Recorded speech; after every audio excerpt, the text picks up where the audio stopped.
días, padres de familia, buenos días, jóvenes y señoritas de tercero de secundaria.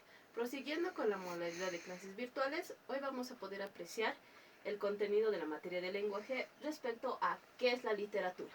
Para empezar este tema, primeramente tenemos que diferenciar lo que es lenguaje y lo que es literatura. ¿Qué es el lenguaje? El lenguaje es el instrumento que los seres humanos utilizan para transmitir información.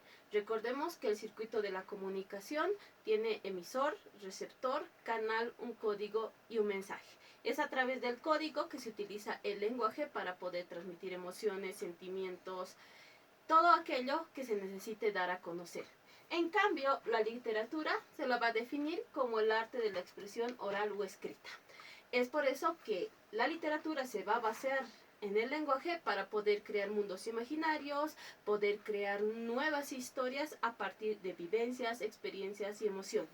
Sin embargo, la Real Academia Española nos dice que abarca todas las producciones literarias de una lengua, de una nación, de una época, etc.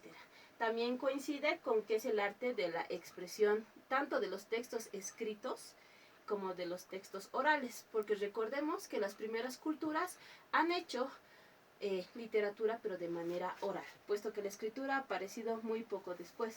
Prosigamos con el tema viendo la evolución histórica del término de literatura. Si bien el término literatura deriva del latín, que significa aprendizaje, escritura, instrucción, es decir, el arte de leer y escribir. Recordemos que los romanos han absorbido a los griegos, pero fue gracias a los romanos que han extendido en su uso y en su difusión. Es así que el término de literatura ha podido llegar a las lenguas europeas y demás lenguas que han influido durante esa época. Pero es así que en su evolución histórica en España, ya en el siglo XVII, se consideraba literatura solamente a lo que era la poesía. Pero la poesía no implicaba solamente lo que nosotros hoy conocemos como poesía, es decir, los poemas, sino que se refería a todo tipo de invención literaria, todo texto que estaba compuesto en tres tipos: la lírica, que era la poesía en canto; la épica, que era la narración; y la dramática, que eran los textos en diálogo. Pero a medida que ha ido evolucionando la historia, tenemos en el siglo ya XVIII, en el mismo España, a principios del siglo XVIII se consideraba la literatura como el conjunto de actividades, es decir, la escritura de estas obras. A mediados del siglo XVIII era un conjunto de obras literarias, considerado literatura. Y a finales del siglo XVIII se dice que literatura era considerada a toda obra, pero que tenía calidad estética, es decir, que estaba trabajada de una manera que respondía a las normas lingüísticas. Sin embargo, en Inglaterra se designaba literatura a todos los escritos, es decir, solo a los ensayos y la poesía que escribía la clase instruida. Se consideraba que solo aquellos escritos que pertenecían a las clases sociales altas podían ser denominadas literaturas.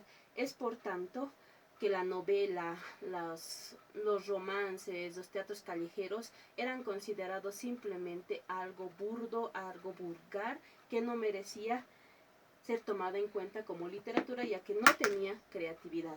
Ahora, y por último, vamos viendo el recorrido. Han pasado los años. Ya en el siglo XX, la literatura, según Roman Jakobson, dice que es la transmisión del mensaje, puesto que acá entra la función referencial del lenguaje, donde nos dice el autor escribe y da a conocer algo para que se cause algo en el lector.